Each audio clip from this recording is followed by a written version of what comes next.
कैसे हो आप? अब आपके स्कूल भी खुल गए होंगे, और स्कूल खुल गए हैं तो यानी आपकी अब थोड़ी मस्ती धीरे धीरे कम होगी और पढ़ाई पर ध्यान आपको ज़्यादा देना है। इंग्लिश में हम लोग क्लास 8 के अंतर्गत कर रहे हैं लेसन 5, और लेसन 5 का एक पार्ट हम लोग कर चुके हैं जिसके अंतर्गत हम लोगों ने वर्ड मीनिंग करी थी और लेसन को अच्छे से समझा था, उसका मॉरल जाना था। अब यहाँ पर आज हम लोग करेंगे लेसन की एक्सरसाइज बच्चे जो हम लोग करेंगे, तो इसमें एक्सरसाइज को करने के लिए जब हम करेंगे तो बहुत सारी चीज़ों को जब समझेंगे तो इसमें कुछ महत्वपूर्ण बातें वो पहले हम समझ लें, उसके बाद हम इस एक्सरसाइज को करेंगे। तो यहाँ पर देख लीजिए बच्चों, रैमिंग वर्ड क्या होते हैं?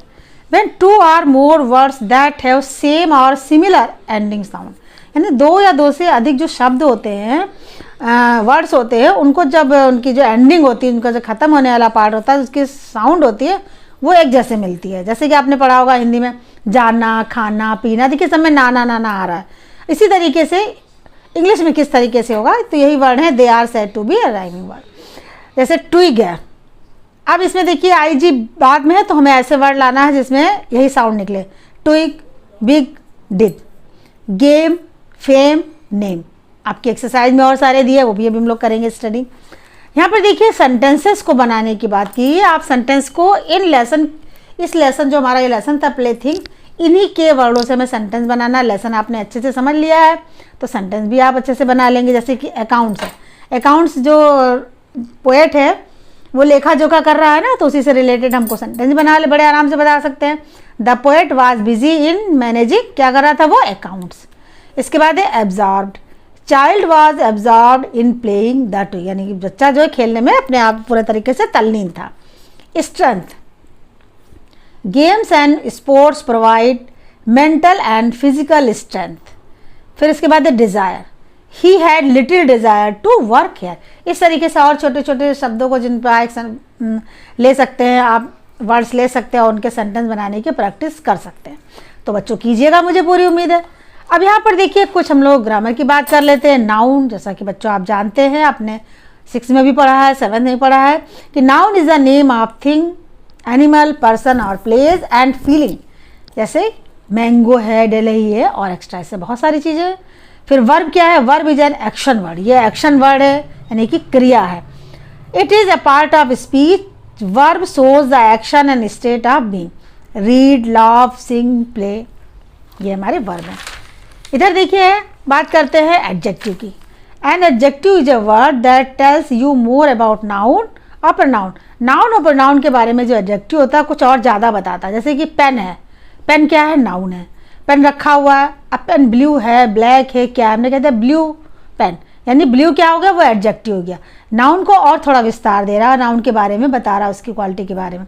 दे are known as describing word, small, blue, happy, tall, कुछ भी हो सकता है। अब यहाँ पर देखिए बहुत ही इंटरेस्टिंग एक्सरसाइज है। नाउन, वर्ब और एडजेक्टिव यहाँ पर दिए गए, नाउन दिए हैं, वर्ब दिए हैं, एडजेक्टिव दिए हैं, आपको इनसे मिलाकर बनाना है सेंटेंस। तो स्टार्ट करते हैं। सबसे पहला, the child was playing with the broken twig. अब यहाँ पर ब्रोकन क्या हो गया हमारा? एडजेक्टिव है। ट्विग क्या है? नाउन है। और प्ले क्या है? वर्ब है। The poet smile to see a happy child. अब यहाँ पर देखिए सी क्या है? वर्ब है हमारा, और हैप्पी क्या है? एडजेक्टिव है। Kids create their glad game with anything. They made tiny toys. Toys noun है और यहाँ टिनी क्या हो गया? इसका एडजेक्टिव हो गया। मेड क्या है? वर्ब है। अब बात करते हैं क्वेश्चन आंसर्स की, उसके बाद बुक की एक्सरसाइज की बात करेंगे। Where was the child sitting? The child was sitting, कहाँ बैठा था बच्चा? In the dust. What is the child playing with? Child किससे खेल रहा था? जानते हो बच्चों ना, ब्रोकन ट्विग से। तो the child is playing with broken twig. अब यहाँ पर देखिए आधा आंसर तो क्वेश्चन से ही मिला जा रहा है, तो आप थोड़ा सा ध्यान देंगे तो आपको बहुत ज़्यादा लर्न भी नहीं करना है। Which activities was the poet busy in? Poet किन एक्टिविटीज़ में बिजी था? वो अपने अकाउंट का लेखा जोखा मतलब कर रहा था ना अपना। The poet was busy in accounts, यानी लेखा जोखा में व्यस्त था। What has the poet forgotten? Poet क्या भूल गया था? जो बात कर रहा था भूल गया था ना कि आर्ट ऑफ, जो आपकी प्लेइंग का जो गेम का जो आर्ट है वो भूल चुका था कि किस तरीके से बच्चे जो होते हैं वो किसी भी चीज़ में अपना खेल ढूंढ लेते हैं। The poet has forgotten art of finding happiness, यानी खुशी। अच्छा, जब बच्चे गेम ढूंढ लेते तो उससे वो खुश होते खेल के, तो ये आर्ट जो थी वो भूल चुका था। The poet was forgotten art of finding happiness in the simple thing like the child. अगला देखिए, what did the poet struggle to cross. अब पोएट को किस चीज़ में समस्या हो रही थी, मुश्किल पड़ रही थी क्रॉस करने के लिए? Sea of the desire. The poet struggle to cross the sea of desire, यानी समुद्री रूपी जो इच्छा है उसको क्रॉस करने में उसे दिक्कत हो रही थी। What do you understand by the phrase the sea of desire? The sea of desire means never ending sea, समुद्र का कभी अंत नहीं होता। Every grown up man seek many desires, और बढ़ते हुए इंसान में क्या होता है, उसकी बहुत सारी अपनी इच्छाओं को पूरा करने की कोशिश करता है। And keeps roaming on his weak, और क्या करता है वो उन इच्छाओं को पूरा करने के लिए कमज़ोर नाव पर बैठना। Trying to fulfil all the desire, और अपनी इच्छाओं को पूरा करने की वो कोशिश करता है। तो इस तरीके से इच्छाएं हैं जो समुद्र के समान है, जो कभी भी पूरी नहीं होती हैं। यहाँ पर देख लीजिए बच्चों, बुक की एक्सरसाइज है थोड़ी सी, उसको हम लोग कर लेते हैं।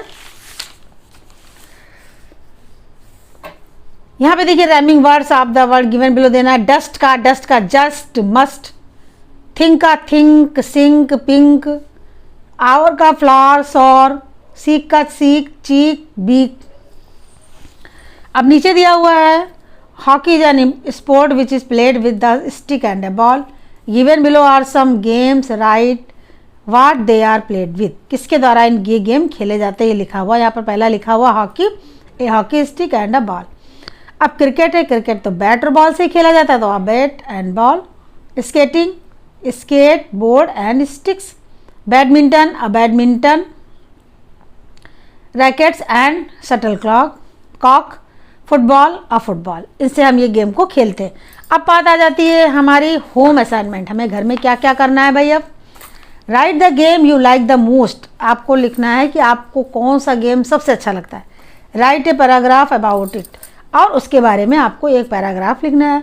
तो बच्चों, अगर आपको जैसे मान लिया बता देते हैं कि अगर आपको खो खो पसंद है तो खो खो के बारे में लिखिएगा, उसमें कितने खिलाड़ी होते हैं, कैसे खेलते हैं, उनके बारे में सेंटेंस। हाँ, इस तरीके से अगर आपको क्रिकेट के बारे में लिखना है तो आप क्रिकेट के बारे में लिखिए।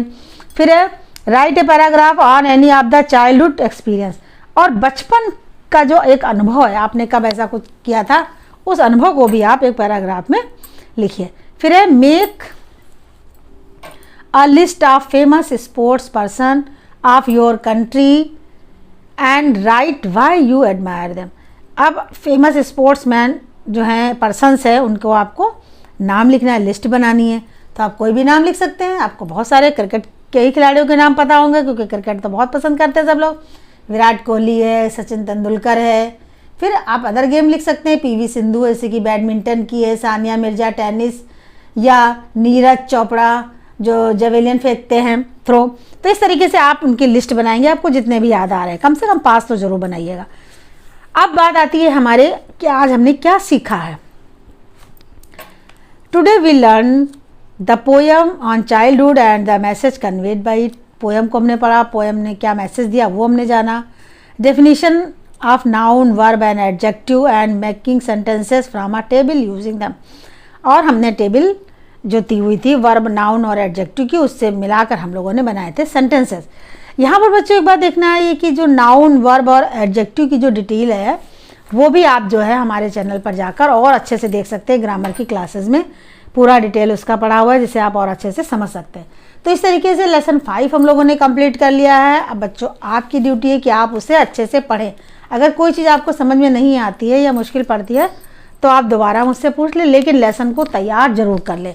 और सबसे बड़ी बात यह है कि एक लेसन का जो मॉरल होता है वो आपको मालूम होना चाहिए। साथ में लेसन किसने लिखा है, चाहे वो पोएम हो या कोई दूसरा, आप उसे भी अच्छे से समझ लें। तो बच्चों, मिलते हैं अपनी अगली वीडियो में। Thank you.